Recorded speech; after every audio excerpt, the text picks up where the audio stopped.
malago, luntian, payapa, maganda, marangya, malawak, at higit sa lahat, malaya. At marahil, para sa mga dayo, medyo kakaiba. Ito ang mga salitang madalas gamitin upang ilarawan ang UP Diliman. Dito sa UP Washington SYCIP Garden of Native Trees, makikita ang iba't ibang endemic plants. Narito ang kupang, alibangbang, banuyo, baraybay, at iba pa. At may isang endemic plant na nakakuha ng aming pansin. Ito ay makikita sa likod ng 1 centavo, ang mangkono tree, o sa scientific name ay Xanthostemon vertigonianus. Ito rin ay kilala sa pangalan na tamawalan, malapiga, at tiga. Ito ay indigenous or native, ibig sabihin ay natural lamang na tumutubo sa Pilipinas. At endemic ito dahil makikita mo lamang sa piling lugar sa loob ng Mangkono Triangle na binubuo ng Dinagat Island, Surigao del Sur, Agusan del Sur, Leyte, Palawan, Hamonhon Island ng Samar, at isla ng Sibuyan na kadalasan tumutubo sa lupa na mayaman sa minerals katulad ng copper at nickel.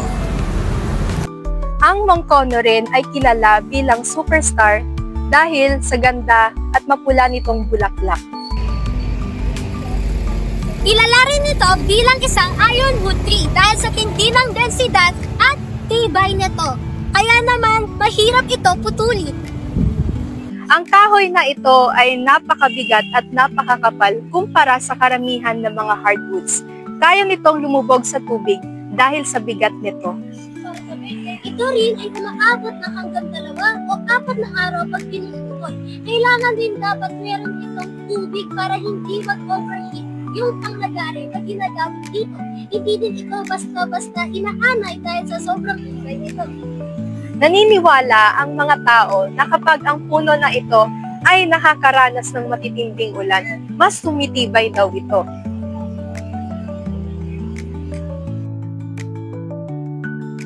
Ang taas ng puno na ito ay umaabot ng 25 metro at ang katawan nito ay umaabot ng 80 sentimetro. Ang dahon na ito ay alternate, nangangahulugan na isang dahon sa bawat sanga na medyo hawig sa dahon ng kalamansi at may sukat na 12 cm long and 3 to 5 cm wide. Ang isang paligid ng dahon o margin ay makinis at bilugan. Ang hugis nito ay tinatawag na obovate sa Ingles, na kasing hugis ng itlog na may mas makitid na dulo. Ang puno ng mangkono ay dicot dahil ang venation pattern o ugat ng dahon ay pinnate na may midrib o pangunahing sanga sa gitna at may maliit na pangalawang ugat na tumutubo simula sa gitna hanggang dulo ng paligid ng dahon. Ang ugat ng mangkono ay may malalim at mahaba na nakakatulong upang matanggap ng puno ang sustansya na galing sa ugat. Ang tawag dito ay taproot. Ang isang bungkos ng prutas ay umaabot ng 22 magkakahiwalay na piraso na dehiscent. Ibig sabihin ito ay nagbubukas o sumasabog ang binhi nito. Ang tawag sa uri ng prutas na ito ay capsule dahil nahati ito sa 2 o 3 section kapag ito ay nahinog, natuyot at sumasabog na maliliit na buto na mukhang kalahating buwan. Siyempre, ang kumalat na buto ay tumutubo muli. Ang pulang inflorescence nito ay nagtatapos sa isang sanga. Ang bulaklak ng mangkono ay isang polyandrous, ibig sabihin marami itong stamen. Ang bulaklak ay mayroong mahigit 17 na anthers na may karaniwang haba na 18 mm filament. Ang mangkono ay ginagamit sa paggawa ng pundasyon ng bahay, furniture, dumbbell, paperweights, roller and pulley at marami pang iba. Ang puno ng mangkono ay nagsisilbing tirahan at proteksyon ng mga maliliit na hayop katulad ng ibon, paro-paro at bubuyog. Ang nektar ng bulaklak na ito ay nagsisilbi din pagkain ng mga insekto. At ang ugat ng mangkono ay nakakatulong para maibsan ang soil erosion o pagguho ng lupa.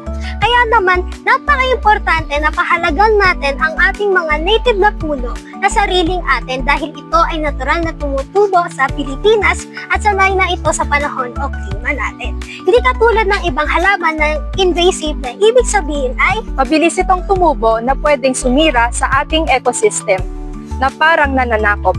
Ito ang aming plant trivia tungkol sa pinakamatibay na puno sa buong Pilipinas.